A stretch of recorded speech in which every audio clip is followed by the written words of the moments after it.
Alors bonjour à vous et bienvenue dans cette interview avec Bruno Muschio, donc, qui est co-auteur et co-réalisateur de la série Bref. Si vous ne connaissez pas la série Bref, en fait je ne sais pas ce que vous faites là, foncez sur internet, regardez la série. En tout cas suivez au moins l'interview, à tout de suite. Salut Bruno, Salut. tu vas bien? Ouais. Je suis très content de t'interviewer, tu vois j'ai bien suivi vos vidéos, j'ai été beaucoup inspiré et j'avais envie de savoir un peu qu'est-ce qui se cache derrière cette série bien rapide. Et donc je voudrais te poser une question très originale qui est qui es-tu en fait? Ah ouais, mais elle est compliquée ta question. Si je Parce que suis en quel sens? Comment tu te présenterais? Bah, tu viens de le faire, co-auteur et co-réalisateur de Bref. En général, c'est ce qui intéresse les gens. Alors du coup, qu'est-ce qui fait que vous avez créé cette série? Ce qui fait qu'on a créé cette série, on avait envie de faire quelque chose et voilà, on traînait tous les deux parce qu'à l'époque, on écrivait ensemble le spectacle de Kian, Ok. qu'on n'a toujours pas fini d'écrire du coup, parce qu'entre-temps, il y a eu Bref. Et en discutant, Kian me dit ah, j'aimerais bien faire un truc avec un mec qui parle vite. Et je dis ah, ça c'est une idée c'était quelque chose que j'avais envie de voir. Ce dont il me parlait, c'est quelque chose que j'avais envie de voir. Ah, il pourrait se passer ça, il pourrait se passer ça. Ah ouais, il pourrait se passer ça. Et on l'a écrit en fait tout de suite en se disant si ça nous plaît à tous les deux, il y a peut-être un truc à faire. Donc là, pour Et, bien comprendre, c'est-à-dire qu'en ouais. gros, vous êtes où à ce moment-là? On est deux mecs en galère dans un appartement Vous êtes deux à mecs en Montmartre. galère dans un appartement à Montmartre. Lui, il arrive en disant ah tiens, j'aimerais faire ça. En gros, c'est juste un peu un délire. Ouais. Ou il arrive en disant c'est mon projet. Non, non, en fait c'est a posteriori, du coup on parle que de ça, mais en fait c'était entre 27 autres idées. Sous D'accord, en lesquelles fait, t'as plein d'idées et on parlait tout le temps de plein de trucs, ce serait marrant de faire ci, ce serait marrant de faire ça. Et au moment où on parle de ça, il y a tu vois, une énergie, il y a un truc. Moi je me suis vraiment dit, c'est un truc que j'ai envie de voir. Et naître, c'est ça dans le sens là. putain, c'est un truc que si je le fais pas, j'aimerais bien que quelqu'un d'autre le fasse parce que j'aimerais vraiment regarder ce programme. J'aimerais regarder D'accord. l'histoire de ce mec dans le rythme dont on parle et avec les idées dont on est en train de discuter. J'ai envie que ça existe. Et donc du coup, quand t'es deux et que t'as envie que ça existe, en général c'est comme un enfant. On fait l'amour et après, 9 mois plus tard, il apparaît. Et donc ouais, là vous vous êtes dit justement, on fait l'amour sur ce truc-là, Ouais, on lui comme des donne bêtes. naissance. Ouais. Et est-ce qu'il y a eu des peurs au début de se dire non mais on délire, personne va aimer ce truc-là?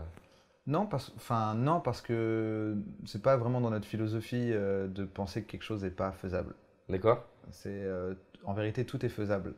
Quand ça se fait pas, c'est qu'il y a une raison, mais c'est jamais. Tu peux jamais te dire après coup, ah en fait c'était irréalisable, c'est pour ça on n'aurait jamais dû le faire. Non, faut toujours faire parce que c'est en seulement le faisant que tu vois si ça fonctionne, si ça prend, si ça plaît à des gens. Et donc du coup, on n'a pas vraiment cette nature-là. On est plutôt dans une tendance où on fait le truc, Et après on on voit verra. jusqu'où ça va. Et voilà. Comme quand on fait l'amour pour faire un enfant, ça marche pas à chaque fois, mais c'est quand même agréable. Il vaut mieux aller au bout aussi en plus. Ouais, quand tu vas au bout, c'est toujours mieux. Est-ce que dans ta tête à ce moment-là, enfin dans votre tête, mais surtout dans la tienne, tu te dis ça va être un. Est-ce que tu imagines la taille du projet ou c'est juste. Non. Non, pas Non, du parce tout. qu'au moment où on le fait, ça peut n'être qu'un épisode. C'est-à-dire qu'au moment où on l'a écrit, on savait même pas, même après l'avoir tourné, au moment où on l'a présenté à Canal, on le présentait aussi à Cannes en court-métrage. Donc on s'était même pas dit que c'était obligatoirement une série. Un court-métrage donc qui durait Un combien de. très court-métrage qui durait 1 minute 30. Waouh! Et c'est une fois qu'on l'a montré à Canal que Canal Plus nous a dit mais vous imaginez d'autres épisodes? On a dit ah ouais complètement ça peut être. Après tu dis toujours oui de toute façon. On peut en faire 13 000, ouais on peut en faire 13 000 t'inquiète. Et donc là vous dites oui et après comment ça se passe en fait?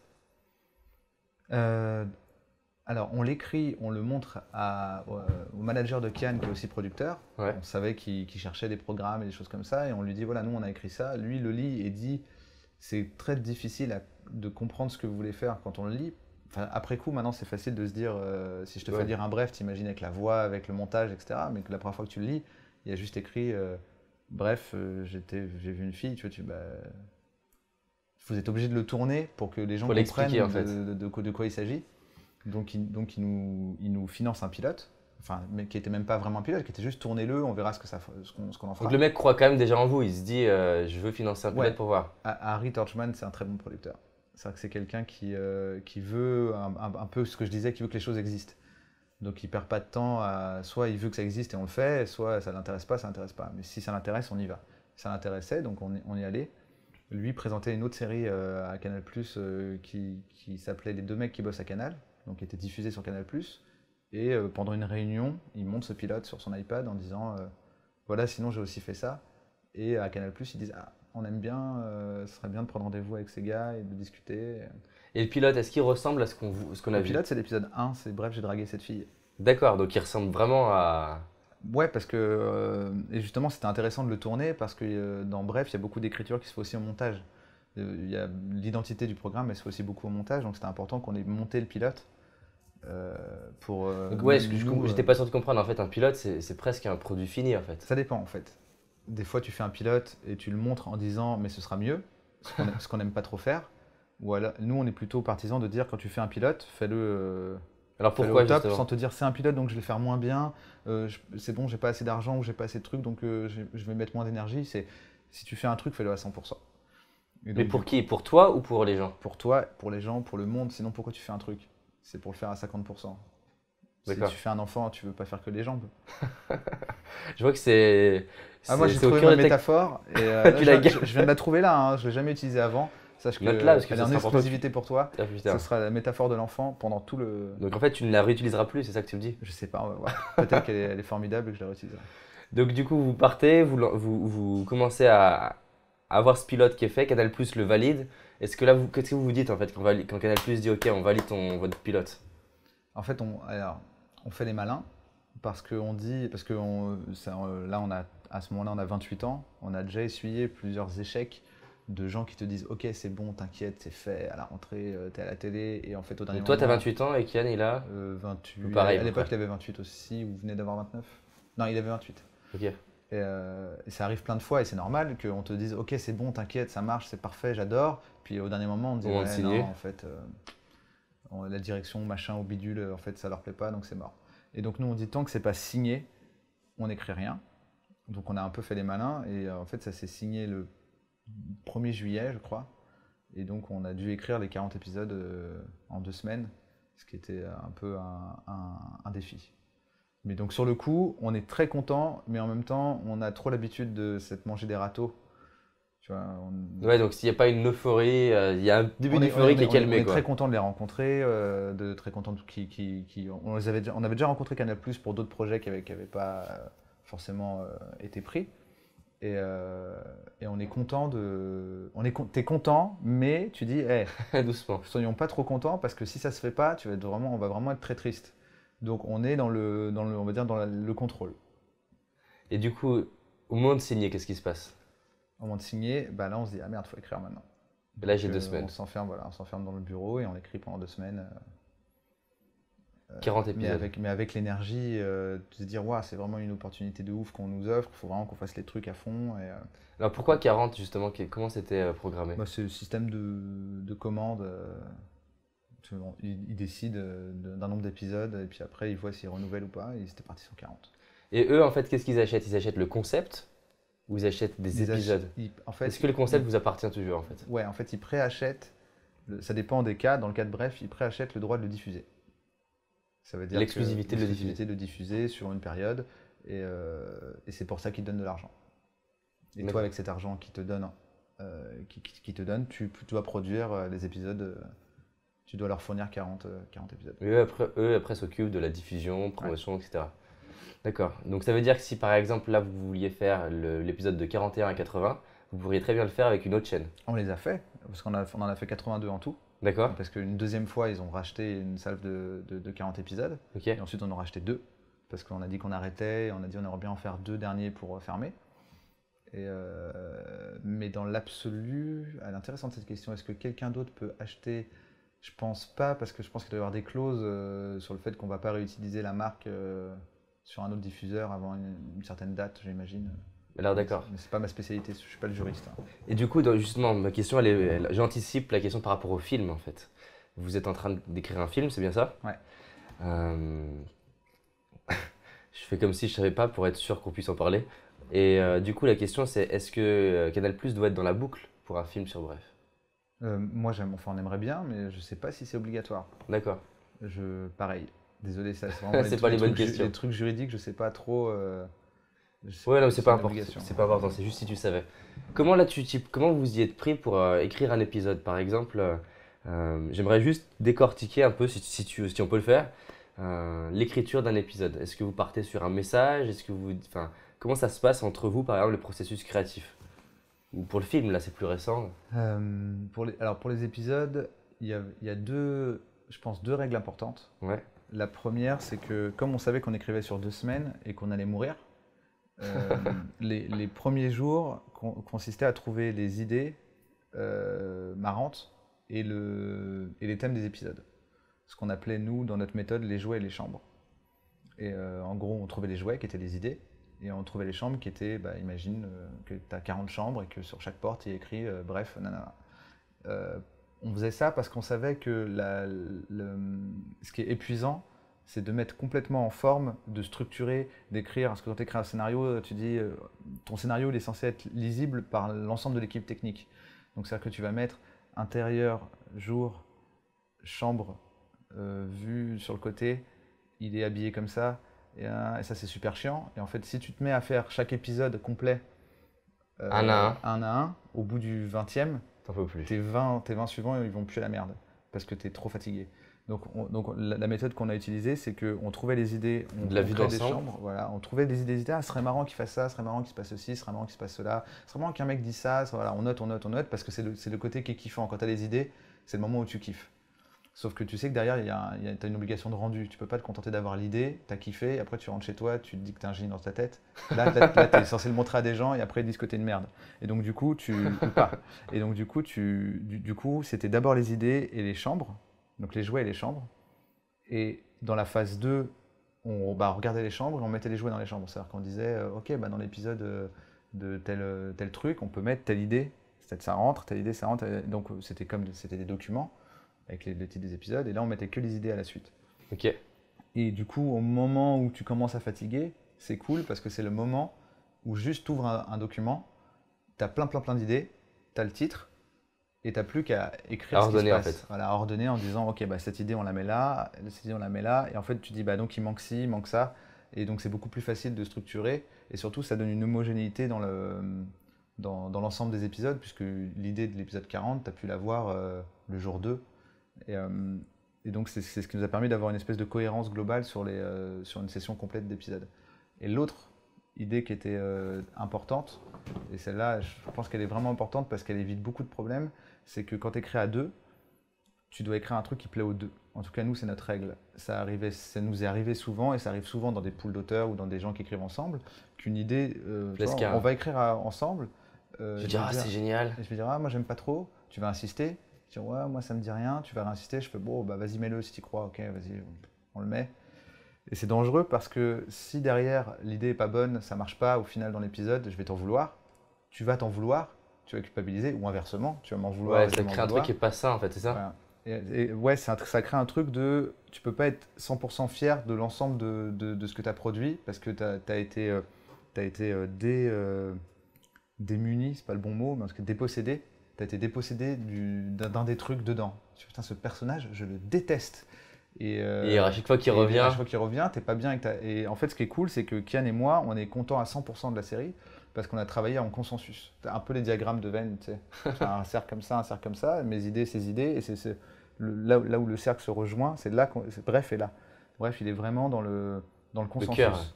Donc c'est un tout petit peu plus long, sauf quand tu prends l'habitude. C'est-à-dire qu'à un moment, tu dis, ah, j'ai une idée, non, j'aime pas. Hey, tu l'enlèves tout de suite, tu n'es pas en train de te battre pour l'idée, c'est pas grave, tu la notes, tu la feras. Ah ouais, c'est-à-dire qu'en fait, presque dès le début, vous virez assez vite. Voilà, très rapidement, on a fait ça pour qu'on n'ait plus que la somme de nous deux.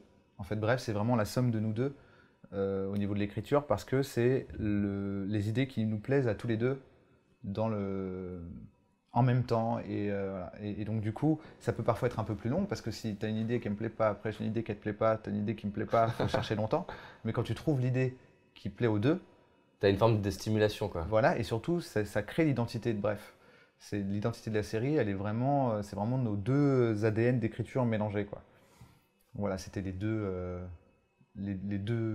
méthodes, on va dire, entre Ah, guillemets. c'est super intéressant. Donc une vue globale pour arriver à poser les grosses briques, si je reprends avec mes mots, avec les grosses briques un peu de la série ou du projet, en fait, si on transpose peut-être avec un film, j'imagine que vous procédez de la même façon. Ouais, c'est à peu près la même chose. Ouais. Et, euh, et la deuxième, c'est de vraiment être sûr qu'en fait, sur chaque idée, vous êtes vraiment d'accord l'un et l'autre, c'est Ouais. ça?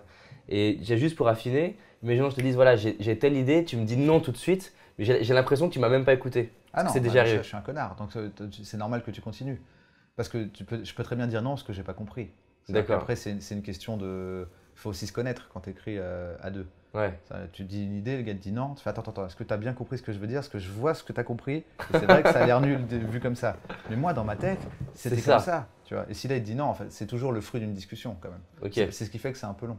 Non, tu t'envoies pas un nom. De toute façon, tu essaies d'être un minimum poli et aimable avec la personne avec qui tu travailles quand même. Donc j'imagine que ça marche. Il y a une question avant, ou presque à se poser, c'est avec qui je travaille en fait.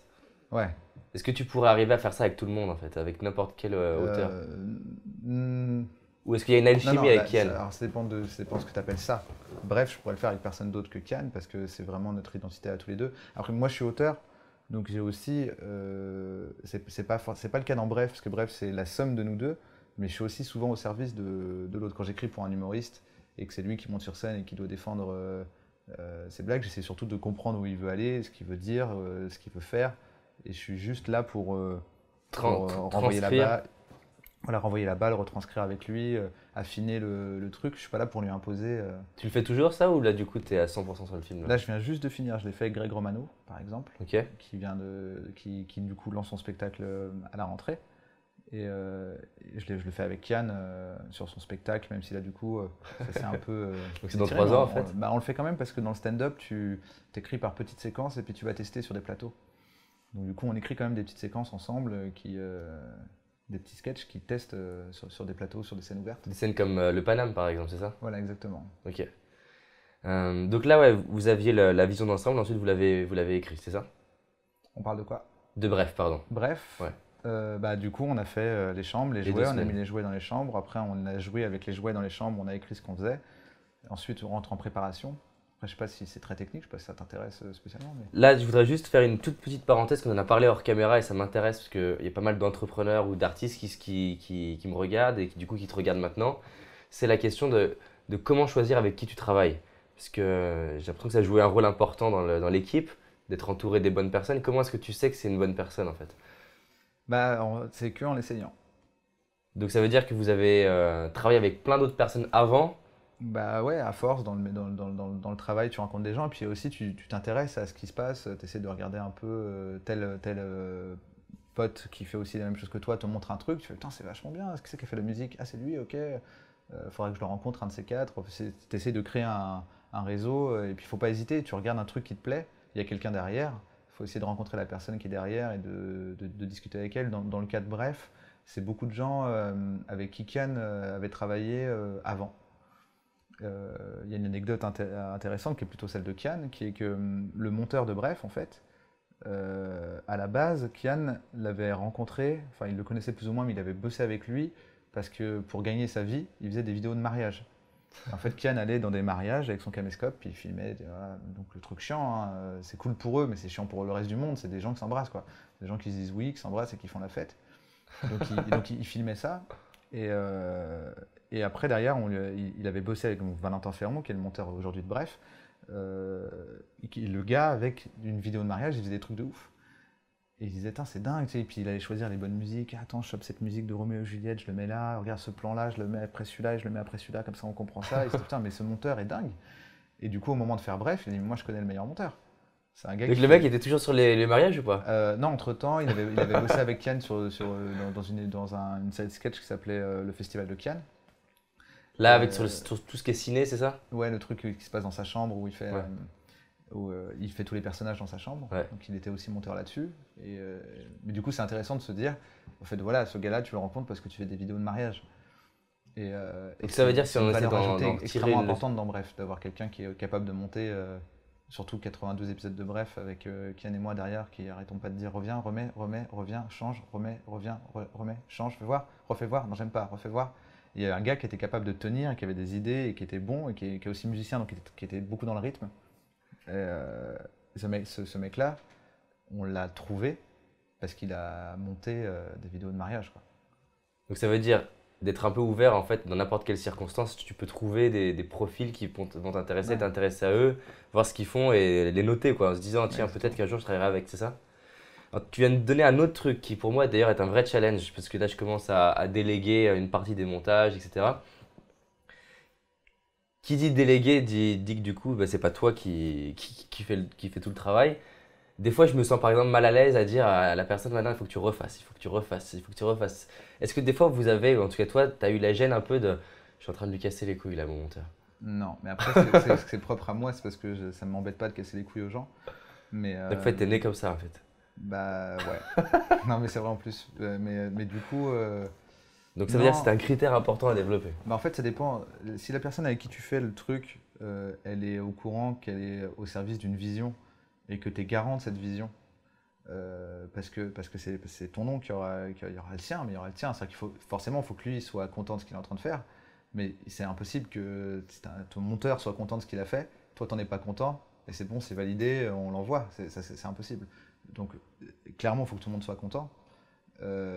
Mais c'est normal d'aller chercher, on revient dans l'histoire du consensus, tu es censé lui faire confiance, s'il te dit ça marche pas, tu es censé l'écouter, mais attends, pourquoi tu trouves que ça marche pas, qu'est-ce qui va, qu'est-ce qu'il y a qui va pas, tu es censé discuter, mais au final le produit terminé est censé te correspondre, sinon il y a un problème, c'est que c'est pas le... Oui, c'est-à-dire que si le monteur te dit non mais c'est comme ça qu'il faut faire et toi tu Bah, le ça sens n'existe pas, pas, c'est pas possible. C'est-à-dire que son rôle. c'est pas son rôle, c'est que vous trouviez ensemble un truc qui vous plaît à tous les deux et qui correspond. De toute façon, c'est le chef, c'est pas toi, c'est le projet. C'est-à-dire que l'objectif, c'est le projet. Si ça correspond pas à ce qui est censé être le projet, il y a un problème et il faut le régler.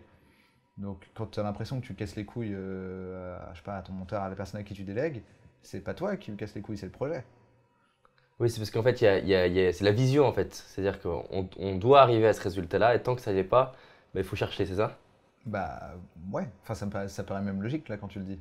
Oui, ça paraît logique, mais du coup, après, tu vois, c'est peut-être c'est différent dans le cadre d'une série. Après, par exemple, on va prendre cette interview. À quel moment tu sais, c'est une autre question du coup, que un travail est fini, tu vois? On peut monter une vidéo de façon basique. On prend le mariage, par exemple. Bon, je peux monter la vidéo de mariage, je prends un moment où ils s'embrassent, je prends un moment où ils rigolent, et puis j'assemble le truc, je mets deux transitions, et hop, c'est fini. Ou je peux être ce type-là qui va imaginer des trucs, va le refaire. Et là, du coup, qui dit créativité dit que le cadre, il n'est pas posé en fait. C'est-à-dire que je peux passer 2 mois sur la même vidéo de mariage qui dure 3 minutes. Comment est-ce que je Tu sais que peux. c'est terminé? Alors, normalement, c'est terminé quand on est content. Si tu as l'impression que c'est jamais terminé, c'est que tu n'en es jamais content. Et si tu n'en es jamais content, c'est que tu as un problème, toi, qu'il faut que tu règles. C'est que soit. Mais c'est compliqué, parce que là, il y a plein de possibilités. Ouais. Souvent, en tout cas, moi, dans les gens que je rencontre qui n'arrivent pas à finir les choses, c'est soit une espèce de prétention, c'est-à-dire que dans leur tête, ils sont tellement hauts qu'ils ne seront jamais satisfaits par la réalité, le truc concret. Et donc, du coup, à chaque fois qu'ils regardent le truc concret, ils disent non, c'est pas assez bien par rapport à ce que je sais J'ai pas. imaginé. Par exemple, je sais rien, comme tu veux dessiner et tu vas jamais rien faire et jamais rien montrer à personne parce que quand tu dessines, Ça me fait. c'est jamais assez bien pour toi. Mais en fait, ça veut dire si c'est pas assez bien pour toi, c'est-à-dire que t'es qui? C'est-à-dire que dans ta tête, t'es Picasso, tu vois ce que je veux dire. Dans ta tête, t'es un tueur en fait. Si quand tu dessines un truc, pour toi, c'est pas assez bien, ça peut être une forme de prétention qui est assez perverse parce qu'elle ressemble à de la modestie. Elle ressemble à quelqu'un qui dit ce que j'ai fait n'est pas assez bien. Mais par rapport à quoi? Est-ce que c'est par rapport au reste ou est-ce que c'est par rapport à toi? Par rapport à toi, si c'est par rapport à toi, il y a un truc un peu pervers, c'est-à-dire que tu imagines que tu déchires tellement que ce sera jamais assez bien par rapport à ce que tu as imaginé. Si c'est par rapport aux autres, c'est l'inverse. C'est-à-dire que tu es tellement T'es en une train grosse de merde. te juger, de penser que tu es une merde, que tu trouves que c'est jamais assez bien par rapport aux autres. Et en général, la vraie question qu'il faut se poser, c'est est-ce que ça me ressemble? Est-ce que ça dit quelque chose que je voulais dire? Est-ce que ça montre quelque chose que je voulais montrer? Et dans ce cas-là, c'est bon, c'est suffisant. Et souvent, on dit souvent qu'en art, c'est jamais fini. Ça se termine jamais parce qu'effectivement, si tu fais un tableau, bah, toute ta vie, tu peux te lever et remettre un coup de pinceau, il sera jamais terminé. Donc c'est toi qui dois décider que c'est terminé. Là, c'est terminé. Et donc ça, tu le Voilà. sens, tu le sens en fait. Si tu le sens pas, il y a un problème. Ok. Si tu le sens pas, ça veut dire que soit tu vises trop loin, soit tu te déprécies, mais en tout cas, il y a un gap qui est pas normal. Et en général, ce gap, tu le résous en te demandant si, dans ton évolution et dans ce que tu es en train de faire, c'est une étape. Souvent, on refuse une étape, c'est-à-dire que tu voudrais être au niveau, tu veux être à 100% de ce que tu es capable de faire, mais il faut passer par des étapes pour ça.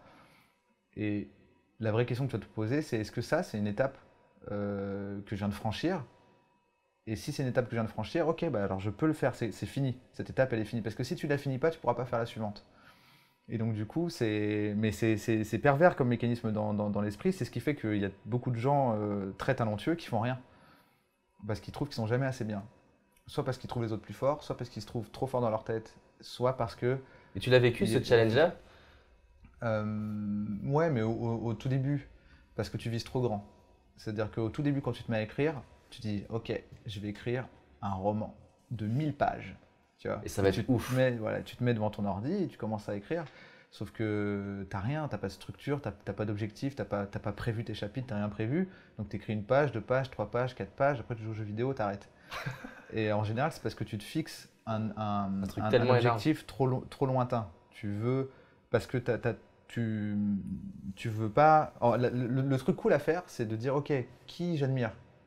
Ok, regarde les premiers trucs qu'il a fait. Vraiment, cherche le vrai premier truc qu'il a fait, déjà qu'il a montré. Ce premier truc que tu vois, c'est rarement le premier truc qu'il a fait.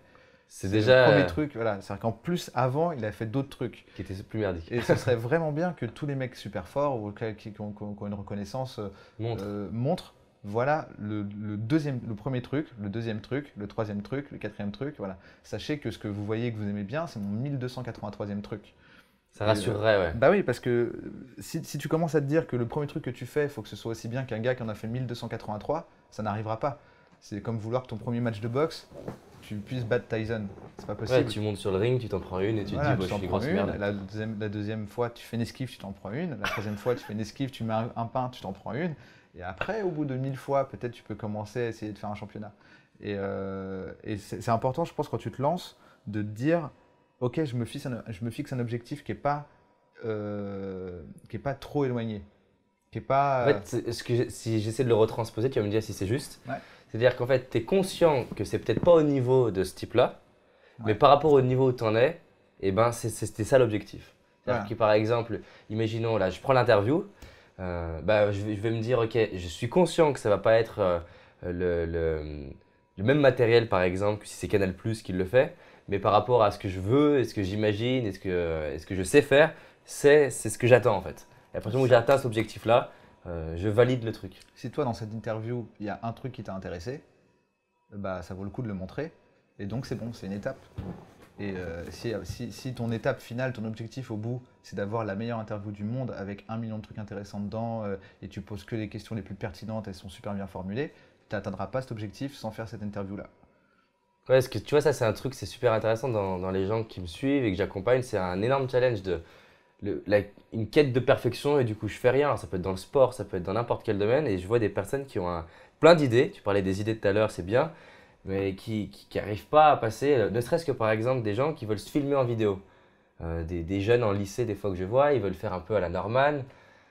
Et en fait, ils le font pas parce qu'ils regardent la vidéo, bah, c'est pas aussi bien monté que Norman, c'est pas aussi drôle que Norman, c'est pas machin. Ou alors en stand-up, là, je rencontre pas mal de jeunes artistes, ils osent pas se lancer parce que c'est nul. Et là, par exemple, d'ailleurs, pour moi, je me lance le défi là, tu sais, de faire un genre de spectacle qui passe des clés et je vois que, ah merde, c'est pas drôle en fait, c'est pas drôle ce que j'ai fait. Ah, Et attends, c'est pas drôle ou. Parce que si c'est pas drôle, tu sais pourquoi c'est pas drôle. ouais. Donc tu sais comment ce serait drôle. Donc fais-le. Non, tiens, explique mieux ce que tu viens de dire. Bah, si tu vois quelque chose de pas drôle, tu sais pourquoi c'est pas drôle. Pas forcément, en fait, tu peux juste te dire, tiens, ça me fait pas rire. Mais pourquoi tu le fais si ça te fait pas rire? Ah si, ouais, l'idée peut me faire rire. Après, ce que je vois, par exemple, ça peut me faire peur en me disant, non, ça c'est... Est-ce que tu comprends le décalage qu'il peut avoir entre, par exemple, l'idée, tu vas te dire, ouais, c'est génial, et une fois, par exemple, tu vas le jouer ou le tourner, te dire, ah, c'est pas si drôle que ça, en fait. Mais est-ce que c'est pas si drôle ou est-ce que tu t'es lassé toi-même de ton idée parce que la première fois que tu l'as, c'est une blague, la première fois que je te la raconte, elle est marrante, la deuxième fois, elle est plus drôle déjà. Et du coup, tu peux savoir si c'est drôle qu'en testant. C'est pour ça que je te disais, en stand-up, Tu crées un on sketch, crée un sketch, on va le tester parce que ça peut te rendre fou sinon. T'écris une blague Elle t'a fait rire une fois dans ta vie, le restant de tes jours, elle te fait plus rire. Parce que tu la connais et que l'humour, c'est basé sur la surprise. Et donc, c'est seulement en la servant à quelqu'un d'autre que tu vas savoir. Déjà, ça dépend pourquoi tu écris. Si là, tu écris pour transmettre quelque chose à des gens, c'est pas toi qui décides si c'est drôle ou pas, c'est eux. Toi, le seul truc que tu peux décider, c'est est-ce que c'est raccord avec ce que j'ai envie de dire. Si c'est raccord avec ce que j'ai envie de dire, maintenant, si je veux que ce soit drôle, je suis censé mettre une surcouche pour que ce soit rigolo. Mais en tout cas, déjà, je suis d'accord avec ce truc. Donc maintenant, je vais le dire. Si les gens rigolent pas, c'est à moi de décider quel était mon objectif. Si mon objectif c'était de faire rire les gens et qu'ils n'ont pas ri, bah, je l'enlève. Je la modifie, je la change jusqu'à ce que ça les fasse rire. Mais il ne faut pas tomber dans le piège de c'était marrant et ça l'est plus. C'était marrant dans ma tête, ça l'est plus, parce que c'est normal que ce ne soit plus quand tu la connais. Hmm. Et c'est pareil, c'était pareil dans Bref. Dans Bref, on rigole pas, tu vois, quand on est au montage. Ah ouais, d'accord. Bah, t'es au montage, tu regardes, ça fait 19 383 fois que tu entends le gars dire la même réplique. Tu l'as pensé, tu l'as écrite, tu l'as fait en préparation. Comment tu gardes la confiance justement, c'est Il intéressant. faut jamais oublier la première fois que tu l'as pensé, la première fois que tu l'as dit, là comme on est deux, la première fois que Ken me dit un truc, si j'ai rigolé, si j'ai ri à ce qu'il a dit, c'est que c'est drôle. Les 1000 fois d'après où j'ai pas ri, c'est parce que je la connais maintenant la blague. Mais donc faut jamais, et c'est normal, naturellement tu oublies, t'as l'impression d'être ton oncle. Tu sais, l'oncle qui fait tout le temps les mêmes blagues à table, ça t'a fait rire une fois à 8 ans, et de 8 ans à maintenant, ça te fait chier. T'as l'impression d'être. Sauf que les gens, eux, c'est la première fois qu'ils vont l'entendre. La réaction qu'ils vont avoir quand ils vont l'entendre, Mais tu dois te c'est rappeler celle en que tu as fait. eue la première fois, c'est pas celle que tu as eue la millième fois. Et c'est un exercice qui est compliqué, mais qui est important. Et Donc du coup, ouais, tiens, est-ce que des fois, c'est t'as logique des... que tu puisses te lasser de ton truc.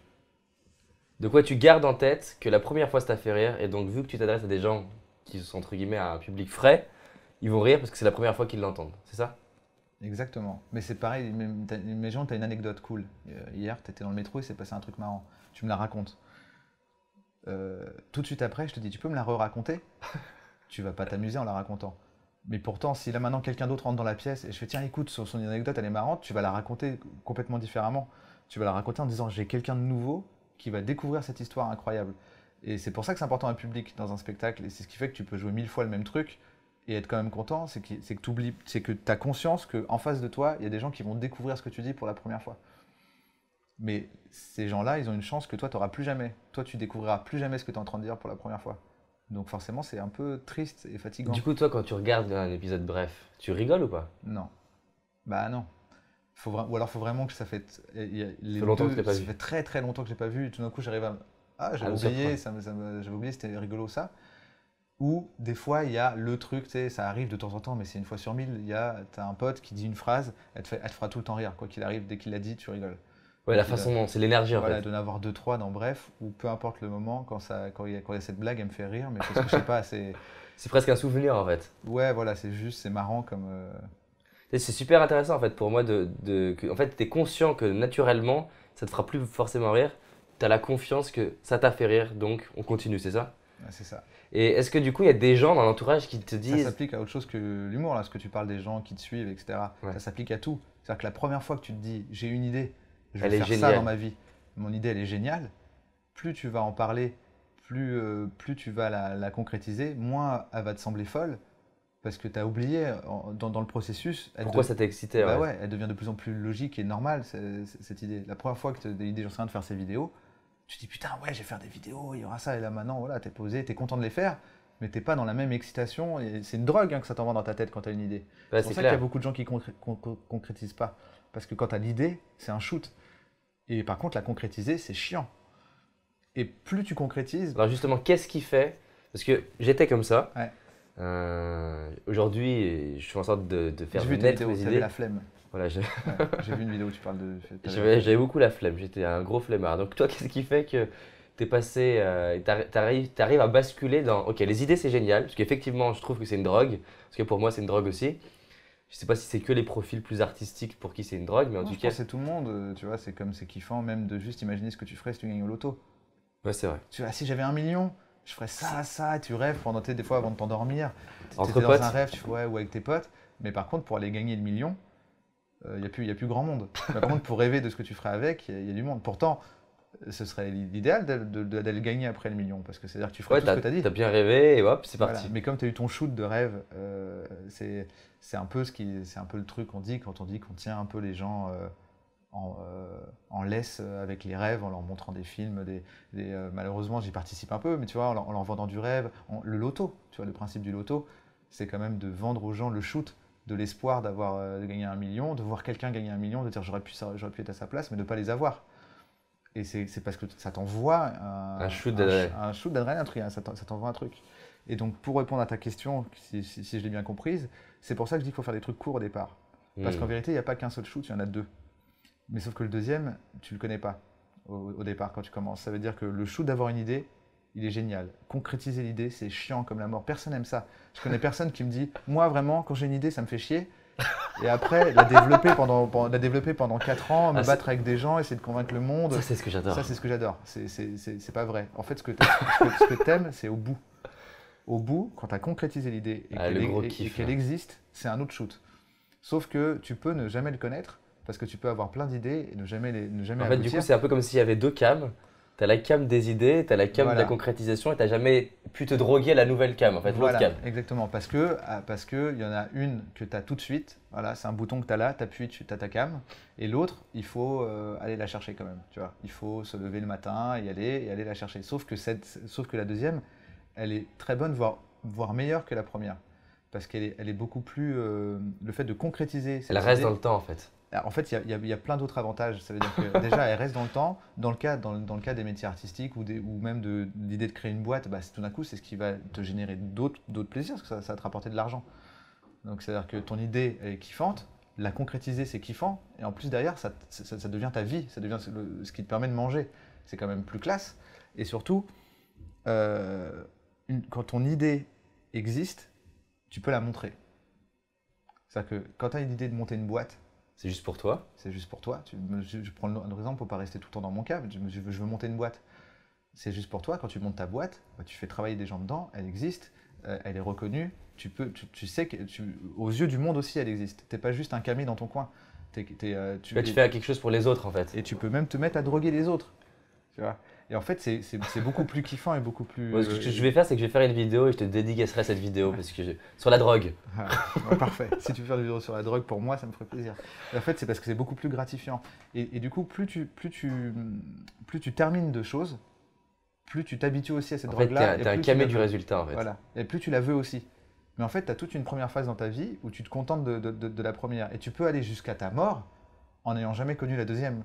Mais quand tu commences à connaître la deuxième et que tu y retournes et que tu y vas et que tu le fais avec des idées de plus en plus folles et de plus en plus conséquentes parce qu'on te donne de plus en plus de moyens parce que tu as fait tes preuves, tu te rends compte que c'est celle-là qui est intéressante. La plus bonne.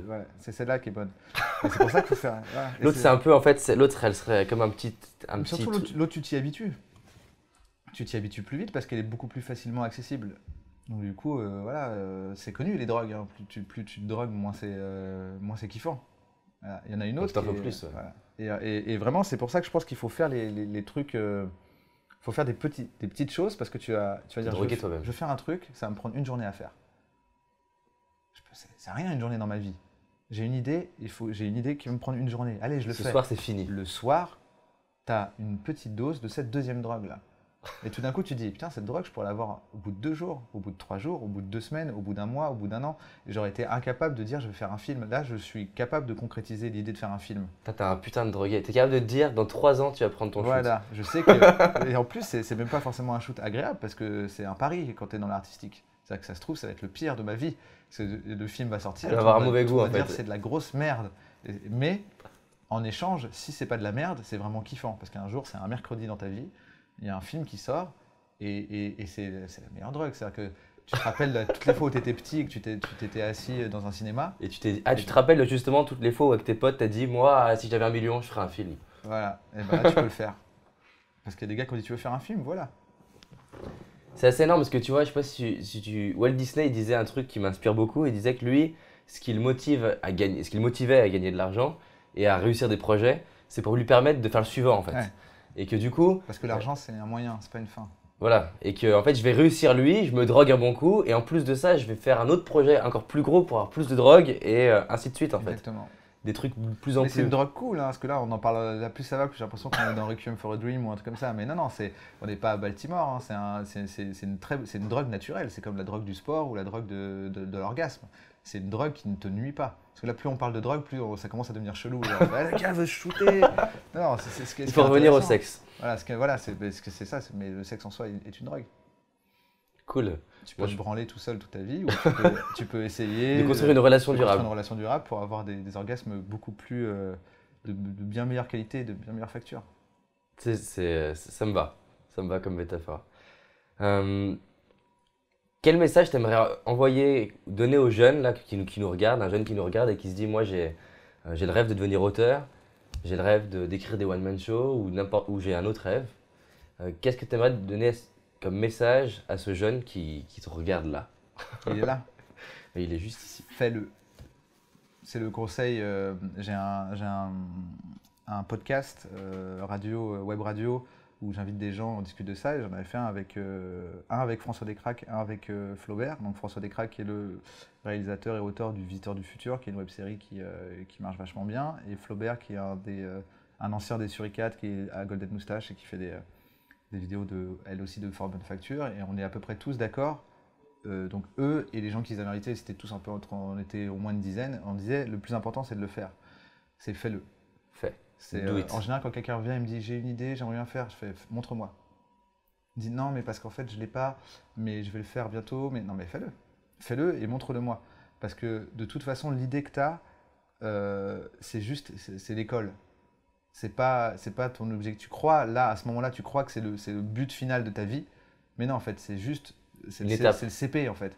Donc juste fais-le, va au CP en fait. Fais-le, fais ton truc. Rate-le même s'il faut le rater. Galère, trouve les gens, change-le, modifie-le, mais fais-le. Essaye de le faire concrètement pour deux raisons. Déjà parce que tu vas apprendre en faisant, on apprend toujours. À mon sens, on devient meilleur. Des gens pensent que je suis un bon auteur. Moi, je ne me juge pas, les gens pensent ce qu'ils veulent. Moi, je suis content de ce que je fais, mais les gens pensent que je suis un bon auteur. Et des fois, on me demande comment devenir un bon auteur. Et pour moi, tu deviens bon, tu deviens meilleur seulement en ayant des projets qui en fait, imaginons que c'est un score. Ton score, à l'heure actuelle, tu es au niveau 3. Tu veux faire un truc de niveau 4, tu vas devoir apprendre en faisant pour atteindre le niveau que tu... Alors, il ne faut pas fixer le niveau 1000, ce qu'on disait tout à l'heure, mais dire, ok, je vais au niveau 4. Et c'est seulement en le faisant que tu vas arriver au niveau 4. Et puis tu dis, ok, je fais un truc de niveau 5. Et donc, en fait, tu deviens meilleur qu'en faisant quelque chose qui t'oblige à devenir meilleur pour le concrétiser. C'est ce qu'il appelle aussi sortir de sa zone de confort. Ouais. Il faut juste pas en sortir trop loin. Si tu vas trop vite, trop loin hors de ta zone de confort, Et justement, c'est intéressant. tu te blesses. Comment je sais, je me mets à la place des personnes qui nous regardent, comment je sais si je vais trop loin? Bah parce que tu n'y arrives pas. Par exemple, je me dis, je vais prendre un exemple là récent. Euh, ça va être intéressant pour moi d'avoir ta vision ou les questions que tu pourrais poser. Là, par exemple, j'ai loué une salle, 1200 personnes, pour le 29 octobre. Alors, c'est pas comme si j'avais jamais loué de salle, mais c'est quand même une énorme salle, 1200 personnes, en annonçant un spectacle que j'ai jamais écrit, en étant jamais auteur. Peut-être. Alors, beaucoup de gens me disent que je suis un gros taré, et moi, il y a deux parties en moi. Il y a une partie qui dit non, t'as confiance, tu t'as déjà fait ce genre de défi comme ça et ça va le faire. Et l'autre partie qui dit non, mais t'es quand même un gros malade. Écoute-les, tous les producteurs et réalisateurs et artistes qui disent ça pourra jamais le faire. Et moi, je me dis pas que je vais écrire un spectacle terminé, je me dis juste que vu que j'arrive pas à écrire, ça fait 1 an que je me dis ça serait cool un jour que je fasse un genre de spectacle, je me dis bah, le meilleur moyen, vu que j'aime bien être au contact des gens, c'est que je me mette sur scène et que je vois ce qui sort. Et là, j'écrirai à partir de ce qui sort. Comment je sais si je suis pas juste un gros taré selon toi? Quelle voix j'écoute? Enfin là, dans ce que tu me dis, peu importe, parce qu'en fait, t'as mis une échéance et t'as dit que t'allais faire un truc. Maintenant, tu vas être obligé de le faire. Soit tu vas y arriver et ça va être un kiff de ouf dans ta vie, soit tu vas pas y arriver, ça va être moins bien que ce que tu imaginais, mais tu auras appris des choses en t'obligeant à le faire. Tu vois ce que je veux dire? Ouais, Donc, bien c'est-à-dire sûr. que quoi qu'il arrive, soit tu auras gagné, soit tu auras appris. Parce on perd jamais en fait. Soit tu auras gagné, soit tu auras appris. Parce que tu as décidé de faire quelque chose que tu n'avais jamais fait. Donc, j'ai jamais vu quelqu'un décider de faire quelque chose qu'il n'a jamais fait, ne pas y arriver et perdre quelque chose qu'il avait avant. Si là demain je dis je vais essayer de faire de la plongée, Même si j'y arrive pas, je vais pas perdre Quoi que ce soit en fait. quoi que ce soit que j'avais déjà. Je vais pas tout d'un coup ne plus savoir courir. Ah merde, je peux plus faire de vélo. Pourquoi? Bah, parce qu'en fait, je voulais faire de la plongée, j'ai raté. Donc tu vas rien t'enlever. Tu vois, là, tu vas rien t'enlever. Au pire, tu vas passer un mauvais moment si ça ne fonctionne pas. Mais on le sait tous, les bas, c'est les trucs qui avant les hauts, donc on s'en fout. Mais ce qu'il faudra retenir, c'est que tu as appris un truc dans Ouais, ta c'est ça. démarche. Et je te dis pas que tu vas pas y arriver, hein. Moi, je pense là que je te vois et commenter, que tu es motivé, je pense que tu vas y arriver. Parce que tu y crois et qu'en général, quand tu y crois, tu y arrives. Mais même si tu n'y arrivais pas, J'apprendrai même quelque dans le chose. cas, même s'ils ont raison de te dire que tu vas pas y arriver, ils ont tort de dire de pas le faire. C'est-à-dire que Alors moi, du quelqu'un coup, me dit je vais faire un truc, et je pense qu'il va pas y arriver, je dis ouais, fais-le. Je vais pas dire de pas le faire, je vais dire fais-le, tu vas pas y arriver, mais vas-y, fais-le. Tu auras forcément appris 1, 2, 3, voire 1000 trucs en le faisant. Donc c'est pour ça que je dis fais-le. Fais-le, même si tu le rates, tu as appris un truc.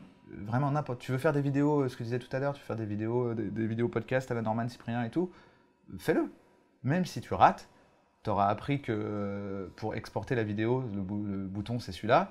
Tu auras appris que quand tu as mis une lumière ici, ça marche pas, la prochaine fois tu la mettras ailleurs. Tu auras appris 1000 trucs sans même t'en rendre compte. Donc fais-le. C'est pas grave si tu rates, parce que tout le monde a raté à un moment ou à un autre. Les gens que tu vois qui ont du succès, ils ont tous raté. ouais, non, Il c'est énorme qu'on puisse réinsister là-dessus. Tu sais, je me rends compte aussi d'une petite question que je voulais te poser par rapport à l'écriture. Donc, parce que tu l'as un petit peu dit et du coup, je m'étais dit, tiens, je voudrais rentrer un peu plus dans le détail. Euh, Tu parlais voilà, du message, que pour l'humour, il faut grossir un trait ou quelque chose. Imaginons que là, j'ai envie de passer un message, tiens, on va prendre des trucs qu'on vient d'évoquer. Par exemple, le fait, fais-le. Et je me dis, ok, je veux faire une vidéo où le message c'est fais-le, mais je veux que ça fasse rire. Comment toi tu t'y prends par exemple pour arriver à faire ce genre de truc, dans mon cas, dans ton cas, enfin, dans le cas de. Nous, on est beaucoup dans le comique d'observation. d'accord? Donc, du coup, on va plutôt observer quelqu'un qui fait pas, parce Pour le que. décrire. Ouais, parce que ce qui va être marrant. euh, moi ce que j'aime le plus. Voilà, après, c'est compliqué, parce que c'est comme si tu me faisais écrire en live. Mais ce que j'aime le plus, Sans stylo en plus. c'est un peu la démonstration de, de la, de l'incohérence dans une idée, dans un propos. Tu vois, tout à l'heure, quand je te disais fais-le, de toute façon, même si tu rates, tu vas apprendre quelque chose. Tu peux le transformer de façon marrante. Un peu en impro, quand j'ai dit bah, ouais, si je vais faire de la plongée, je vais pas désapprendre le vélo parce que j'ai raté la plongée. Donc au pire, j'ai rien gagné. Au mieux, j'ai gagné un truc. Donc pourquoi tu le fais pas? Et cette idée-là, cette mécanique-là, c'est cette mécanique-là que j'aime bien moi dans l'humour. C'est la démonstration, c'est de dire de pointer une incohérence, parce que c'est ce qui va faire en sorte, mais je pense que c'est ce que tu fais aussi là dans ton spectacle, puisque tu prends L'opposé. l'opposé. Tu vas expliquer aux gens comment rater leur vie, parce que tu sais qu'en leur expliquant, à chaque fois qu'ils vont s'identifier, ils vont être bien obligés de reconnaître que ah oui, c'est vrai, c'est incohérent que je pense comme ça. Et donc du coup, tu crées plus facilement euh, une prise de conscience, à mon sens en tout cas chez quelqu'un, en lui faisant faire la démarche, lui, avec toi. C'est-à-dire que tu dis, voilà, moi, voilà la démarche intellectuelle que j'ai faite, est-ce que tu es d'accord avec moi sur le fait que c'est quand même incohérent, ça? Parce que s'il est d'accord avec toi et qu'il, lui, le pensait, il ne pourra plus jamais le penser sans se dire que c'est incohérent. Et donc, logiquement, je ne sais pas si c'est très clair, parce que Eh ben, prenons par exemple celui donc un épisode que j'adore qui est sur bref, je reporte au lendemain, c'est ça le titre? Ouais, je remets toi demain. Je remets tout à demain. Clairement, là, je regarde le. Imaginons que je suis pas coach, je connais pas tout ce truc-là. Je regarde l'épisode et c'est clair que je me dis putain merde, c'est moi. Et du coup, là, ce que tu en train de... est-ce que ça va avec l'exemple que tu es en train de donner là, si on prend cette vidéo? Bah, là, dans Bref, le truc, c'est qu'on observe quelqu'un qui a beaucoup de travers. Le héros de Bref, c'est quelqu'un qui a tous les travers habituels et normaux qu'on a tous. Donc, ce qui est important dans cet épisode-là, à mon sens en tout cas, c'est qu'à la fin, Demain s'exprime et dit moi, tout ce que ce mec me donne, je le donne à jamais. Et Donc là, c'est le message et là. il le jette à la poubelle. Donc, c'est-à-dire qu'après, c'est toi qui fais la démarche ou pas. C'est quand tu regardes ça pendant tout l'épisode, tu dis ah ouais, c'est trop moi. Et qu'au moment où le mec jette tout à la poubelle, tu te contentes de dire ouais, ok, c'est trop moi. T'es passé à côté du message. T'es pas passé à côté, c'est-à-dire que T'as rigolé, ouais. t'es ok avec le fait que c'est un de tes défauts. Le jour où tu voudras le corriger, ou le jour où tu t'interrogeras sur quel défaut j'ai à corriger, t'es au courant que t'as celui-là maintenant. Puisque tu l'as validé et t'as dit ah c'est trop moi. Si tu l'as pas, tu l'as pas. Mais à mon sens, dans l'épisode, ce qui est important, c'est de dire attention, tout ce que tu remets à demain, C'est jamais. tu le remets à jamais.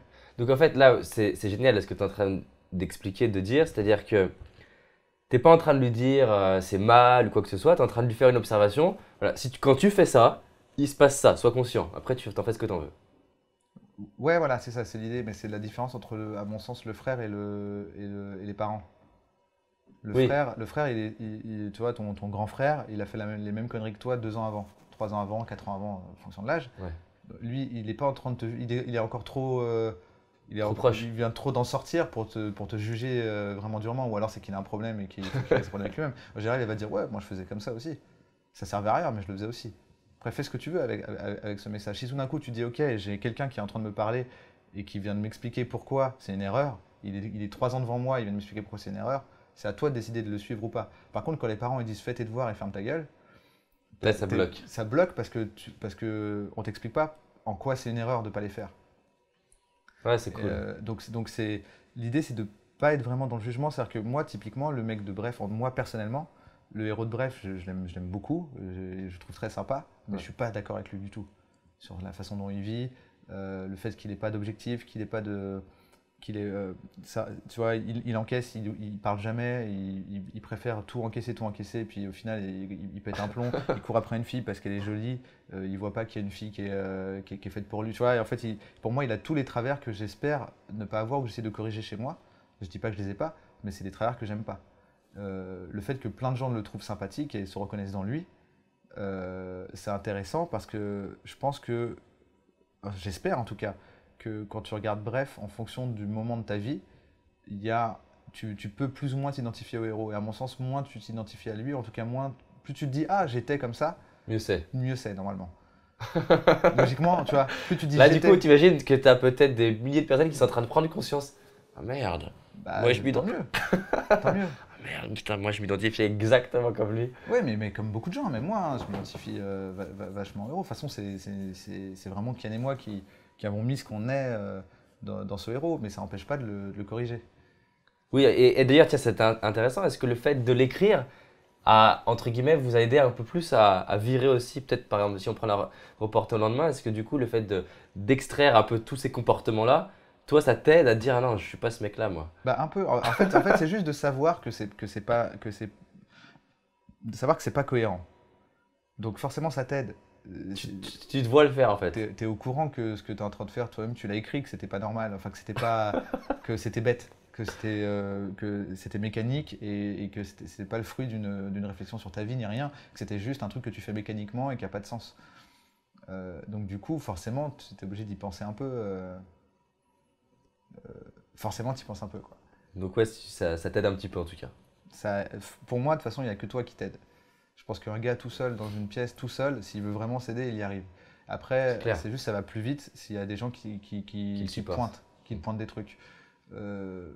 Mais après, chacun l'utilise comme il veut. Moi, si tu me dis que tout le monde a regardé Bref juste pour rigoler, je suis content, hein. Il n'y avait pas une quête de changer les gens. Si maintenant ça a pu servir à une personne, déjà, ça valait le coup de le faire. Génial.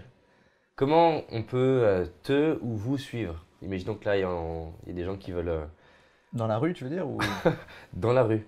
Ah non, ça, Est-ce que c'est possible qu'on te Non. mette une balise GPS pour te retrouver facilement? sur les réseaux sociaux. Ouais, Moi, je suis sur Twitter. Cool. Tu mets une on coupera au explosion. montage. Tu mettrais une vraie explosion, tu feras un effet avec Mais une boule de exactement. feu. Tu disparaîtras. Ok.